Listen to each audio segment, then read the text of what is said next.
Hi guys, this is Dan from Magic Pachinko Restorations with another short video on a vintage pachinko machine.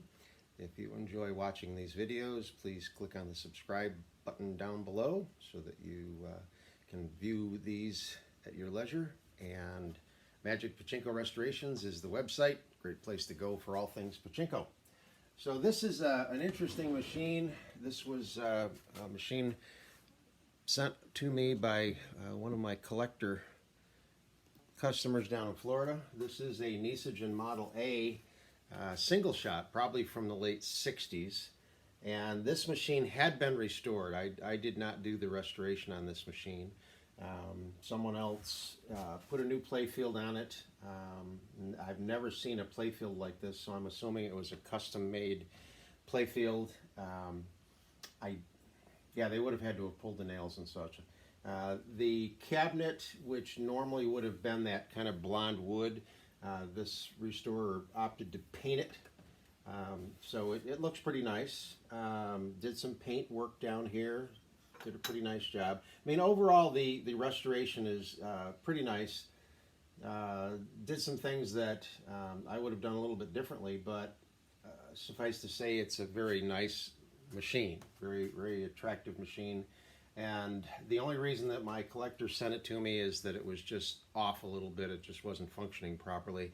As is the nature with Model A's. Model A's can, when they're set up right, they're very, very reliable, very dependable, good working machines. But the older ones, when Nishijin built the older ones, they nailed a lot of individual parts onto the board. The ones that are a little newer from the early 70s, they started to mold plastic parts and mount a lot of the moving parts on brass pivots, which is very typical of the vintage machines. And those were much easier to set up and stay reliable. So I put the feet on it. The restorer took care of the wood, did a nice job there. And there's the back, pretty nice. Now, one thing that I did notice on this machine is when I do my restorations, although over the years I struggled a lot with getting the wires that hold the rails on out, especially on a machine that had absorbed a lot of moisture. Because I've done so many of them, I've come up with a process that for me is pretty easy, pretty simple. I think I did a video on it, but if I haven't, I'll check. I'll do a new one that shows you the way that I get the wires out, and I reuse the original wires. This person opted to not do that. They cut the wires right out, which makes it easy to get the rails off. And then what they did is, I think you can see it here. This is a thin wire that came through the board, twisted it, and then stapled it down. Effective, but again, just not the way I would have done it, but effective. Okay, so with a Model A, what's very important is right here, and this is one of the older models. Nishijin changed their mechanics here, but this is all brass. Unfortunately, this is kind of tarnished, and to get it good and clean, you'd have to take it apart. And we opted not to do that. But when these are closed like this, the two brass fingers that are in there drop down into the jackpot chamber and keep the balls here. And then this jackpot chamber will tip down and let the balls out. If these are open, then it would let the balls run out and they would come out and exit the machine. The newer models have the little up and down shut and open switch over here. So very important that these two are closed when you get ready to set the machine up, or the balls will just spill out and go all over the place. This one, again, this is an older one with a single shot, and although it's a cool feature, I just never really understood why the manufacturers did it. This has a ball out light up here. It has a series of 3 lights in here for the jackpot, which is nice, and they all work. And again, the restorer used a 12-volt adapter. similar to the ones that I use. This is the ball out light switch, and then this switch here is the jackpot switch. Now, if I were going to do a complete restoration, I would have torn all of this off. Internally in here, it's hard to see, there's another switch and another light bulb right here. Now, they did have the foresight to put this on a little spring-loaded thing so you could change the light bulb. Now, what happens with this, and again, this is why I don't understand why they did it, although I've never been in the parlor before, so that's probably why. When a winning ball comes in, it gets captured within this plastic piece. It runs down to the seesaw tips, and it goes through. If two balls come into the seesaw area at the same time, and that is the part I don't understand, because you'd have to have a lot of balls being launched through the machine, and you've got to single load them. So evidently they could do it very quickly.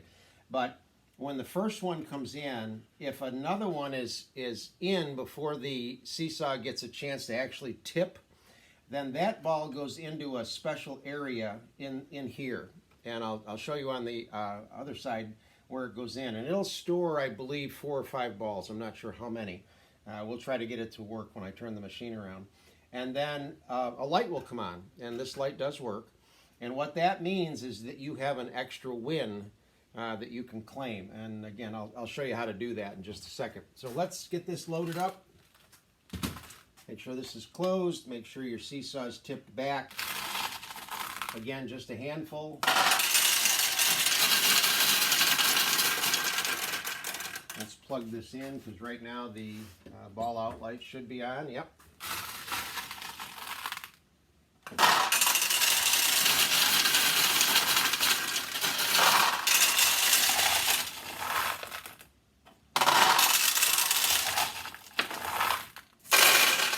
I always throw a handful of balls in the center tray anyway, just to have them there.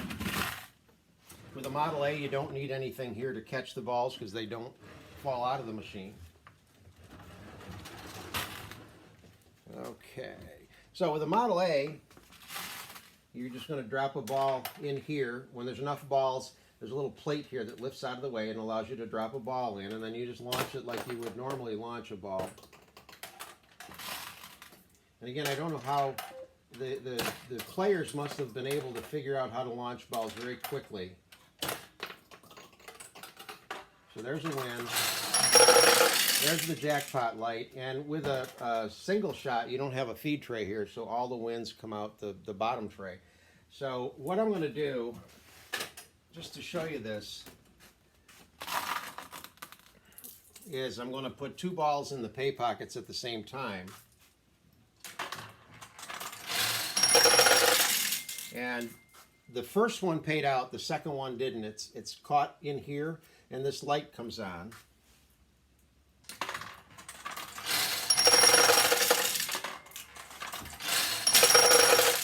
So now we have, I believe, 3 balls, and you can see them.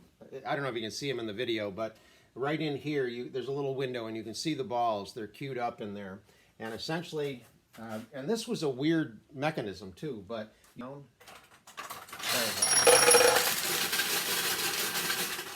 and it gives the extra payout. Now that there's not any balls in there, this light goes out.